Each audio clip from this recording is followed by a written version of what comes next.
世界上總會有一啲無法解釋嘅事喺不經意之間突然發生，身體發出嘅信號隨時係離奇癌症嘅警號。上一集我哋講到食生菜竟然係乳癌離奇先兆，今集即刻睇下另一單案例。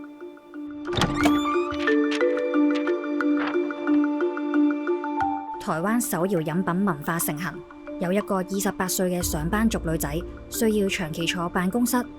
佢中意食甜嘢，尤其習慣返工早晚都會飲一杯全糖嘅手搖飲品。佢冇家族病史，仲生咗2個小朋友。唔通手搖飲品同乳癌有關？ Hello， 我係 Yandy， 今日我哋繼續邀請到營養師 Christy。Hello， 同中醫師 Daryl。Hello。啱啱聽完頭先我 case 咧，其實係即刻諗起我自己。我自己係一個好中意飲珍珠奶茶嘅人啦，但係又未去到咁誇張，即係一日2杯有全糖。我自己咧就會嗌少糖嘅。少糖即係幾多糖先？7分。7分。我就最多3分嘅啫。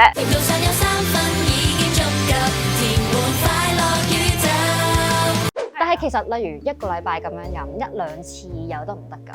其實如果1-2次嘅7分咁樣啦，其實熱量都好高嘅，講真係啦，即係一杯咁樣7分，其實都有600卡路里咁樣啦，其實相等於3碗飯熱量噶啦。咁所以我就建議唔好真係7分啦，可能真係3分或者走甜會好啲咁樣。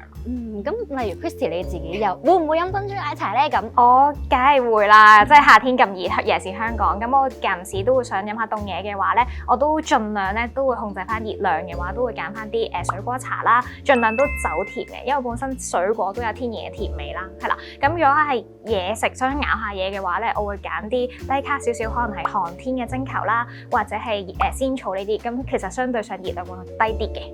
咁你1個禮拜會唔會飲1杯咁樣㗎？都會嘅。咁我想問下 Daryl 啦，你身為一個中醫師，咁你又會唔會飲珍珠奶茶咧？唔會㗎。係啊，我係一個好盡職嘅中醫師，係啦，我就係飲熱檸水嘅啫。哇，超級養生！熱檸水加唔加糖先？梗唔加啦，走甜。係咯，大家記住要飲熱檸水啊！我識揀就揀熱檸水。其實好似呢個 case 咁啦，佢一個28歲嘅女仔，咁算唔算乳癌年輕化咧？其實，我想問下阿 Daryl 先啦。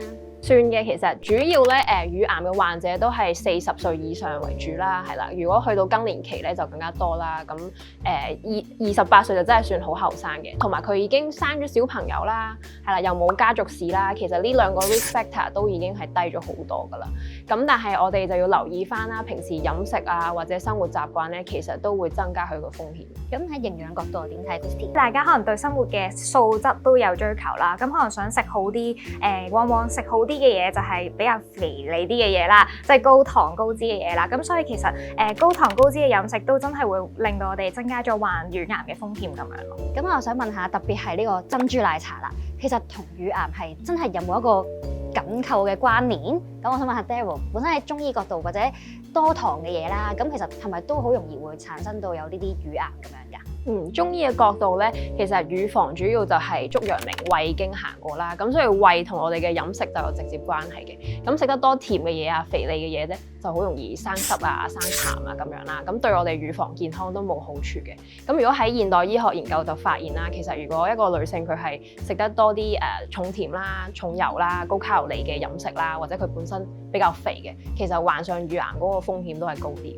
咁我想問下，本身可能係特別偏重嘅，或者係偏多脂肪，係咪都係一個其中一個因素，有機會患乳癌㗎？係嘅，我諗你會熟啲咯。咁啊，Christy 你又點睇咧？對於呢個？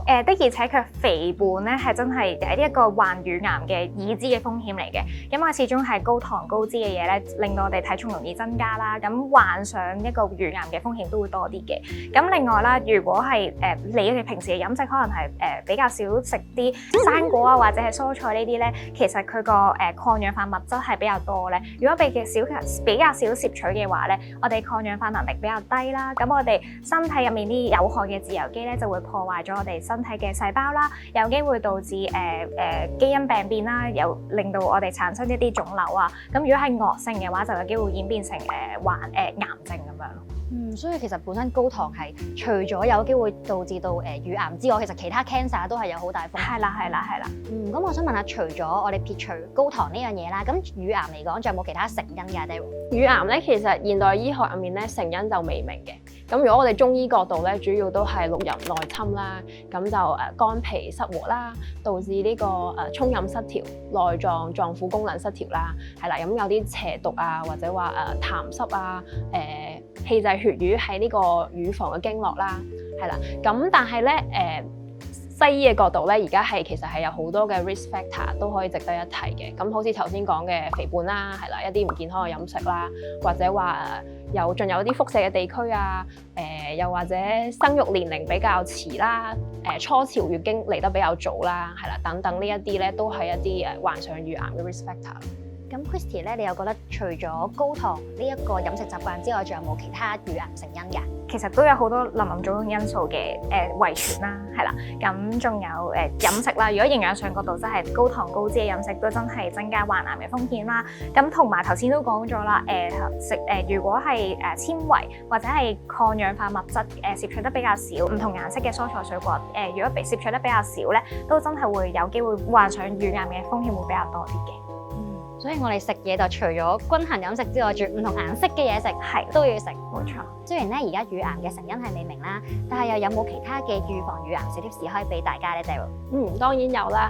咁各位觀眾咧，記得了解清楚自己屋企有冇乳癌嘅家族史啦，係啦，同埋定期要進行乳房超聲波嘅檢查啦。如果有發現啲咩奇怪嘅嘢咧，記得諮詢翻醫生嘅意見，再進行進一步嘅檢查啦。咁另外平時咧都要保持一個健康嘅飲食啦，注意休息，減少咧情緒嘅波動，係啦，同埋咧盡量避免食煙飲酒啦，同埋唔好食太多嘅甜食同埋紅肉，記住唔好進入一啲輻射範圍啦，唔好發咁多脾氣啦，係啦，注意休息咁樣咯。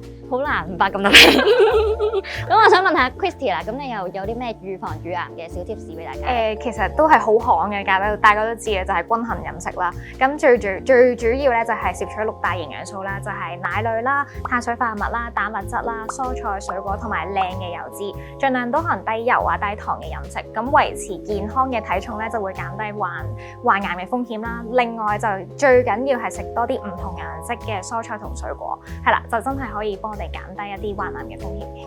如果發現乳房有任何異常咧，就記得睇醫生啦。尤其係20歲以上嘅女仔，更加要定期進行乳房檢查。